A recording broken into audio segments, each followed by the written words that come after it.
Veneto Agricoltura ha ben presente i temi del rimboschimento, soprattutto dopo il disastro della tempesta Vaia del 2018, e per questo propone qui a Bressanvido al Festival dell'Agricoltura un approfondimento proprio su un dibattito che è in atto in questo momento, ovvero la ricostruzione sul dopo Vaia. Qual è il punto di vista dell'Agenzia per l'innovazione del settore primario?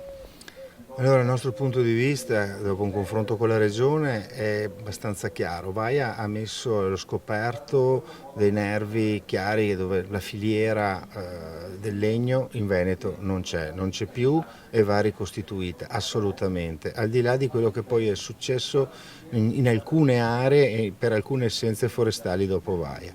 L'altra sfida che ci si apre deve essere chiara, è giusto riportare il bosco in zone dove il bosco magari non c'è mai stato, oppure forse è il caso di riprendere un altro tipo di reddito agricolo che è quello legato al pascolo, che è quello legato alla filiera, pascolo, latte, formaggi.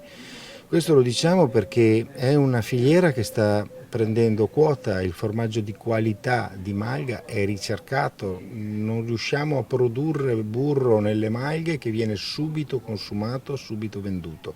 Quindi probabilmente oggi, già da un po' di tempo, ma oggi dobbiamo affrontare questo tema, ricostituire il bosco o gestire un pascolo con malghe nuove e una nuova economia. Ecco, questo può avvenire solo con una programmazione, perché non si deve fare 100% di uno o 100% dell'altro, si devono individuare a nostro parere delle zone dove il bosco non va ripiantato, invece delle zone dove è urgente ripiantarlo, anche perché il bosco non ha solo una funzione ambientale naturalistica, ha anche una funzione di protezione dei versanti dal punto di vista idrogeologico, quindi quei versanti vanno immediatamente rimboschiti e con essenze probabilmente diverse da quelle che Vaia ha distrutto. Il dibattito è alto, vero? Nel senso che anche per esempio l'altopiano di Asiago può ritrovare una sua vecchia vocazione. Effettivamente queste vacche che sono alle mie spalle sono il giusto collegamento sul tema di oggi. Abbiamo più spazio per loro nella nostra montagna o andiamo avanti con un trend degli ultimi 100 anni dove il bosco si è mangiato gran parte degli habitat alpini? Certo, il bostrico adesso è la prossima emergenza, i prossimi 2-3 anni ne parleremo molto, ma il tema che resta al fondo è qual è il giusto equilibrio in un ambiente montano tra quello che è coperto dal bosco e quello che è coperto dai pascoli, e quindi tra attività selvicolturale e attività zootecnica. Probabilmente l'equilibrio sta un po' più indietro rispetto a quello che avevamo costruito negli ultimi decenni. C'è un dibattito in atto interessante sul dopo Vaia, soprattutto per quanto riguarda le aree, tra virgolette, liberate dal bosco. Sì, effettivamente da un disastro territoriale bisogna trovare la soluzione e anche le opportunità che possono nascere in questo momento. È quello di piantumare eventualmente delle piante autoctone, per cui non più solo gli abeti, ma soprattutto un recupero dei pascoli che possono anche sviluppare l'economia di quel territorio. Ecco, la parola economia di quel territorio è importante perché in particolare abbiamo in testa l'altopiano di Asiago, perché allora si ritorna forse a un'economia, diciamo, prima della guerra, sicuramente della seconda guerra, forse anche della prima guerra mondiale. Sì, se guardiamo le mappe storiche segnava la piana di Marcesina quasi completamente a pascolo e non c'era tutto il bosco che c'è in questo periodo. Di conseguenza vuol dire ripristinare il pascolo, vuol dire dare delle opportunità alle aziende del territorio e non solo di far conoscere i propri prodotti, perché ricordiamo bene che in quell'area abbiamo molte maghe che trasformano il latte in formaggio e di conseguenza un'opportunità anche turistica visto anche la location. Anche i piccoli frutti sono un'opportunità? Sicuramente sì, e possono essere un'opportunità se gestiti e inseriti in un contesto ben valutato. Quindi questo è il progetto che avete in testa voi?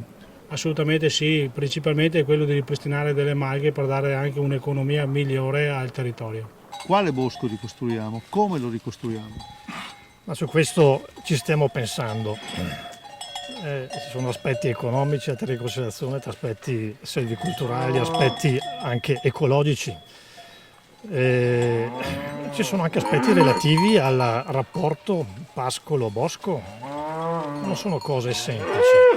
La prima cosa da decidere, secondo me, è anche un po' l'aspetto economico, e cioè bisogna vedere se sostituire tutto l'abete rosso che è venuto giù con Vaia con latifoglie. L'abete rosso è pur sempre un legno di pregio. Latifoglie sono, la faggeta ad esempio, sono legno di minor pregio.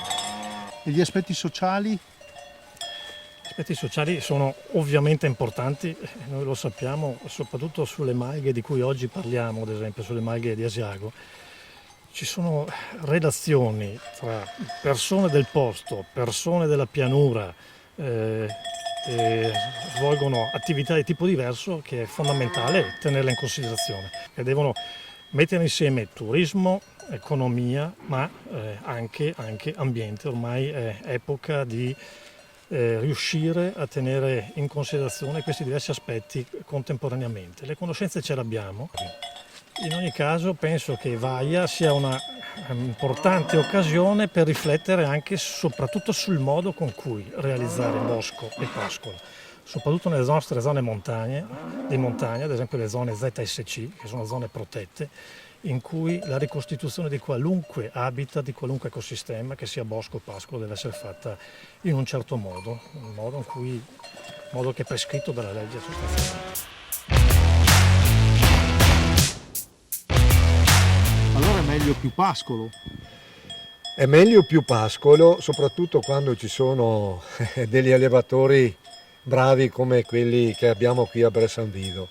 Adesso il bosco in determinate zone non c'è più e quindi bisogna pensare con cosa sostituirlo. Il pascolo sicuramente è qualcosa che può essere ipotizzato con una certa solidità, non è un'ipotesi così campata in aria, ma è un'ipotesi che ha una serie di motivazioni positive.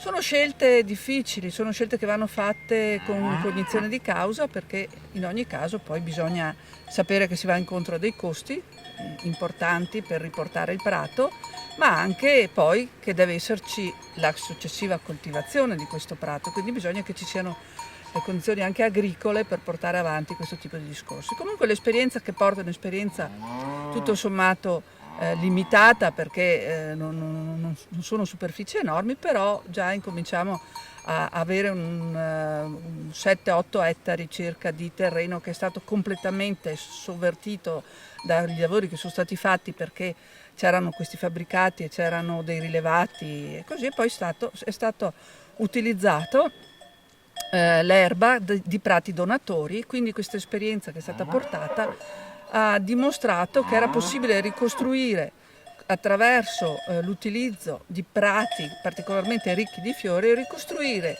degli habitat che sono gli arenanteretti, che sono tipici, che sarebbero tipici anche dell'area del Cansiglio, ma che lì erano più rari perché sono stati abbastanza alterati dalla coltivazione intensiva che viene fatta con molte consumazioni.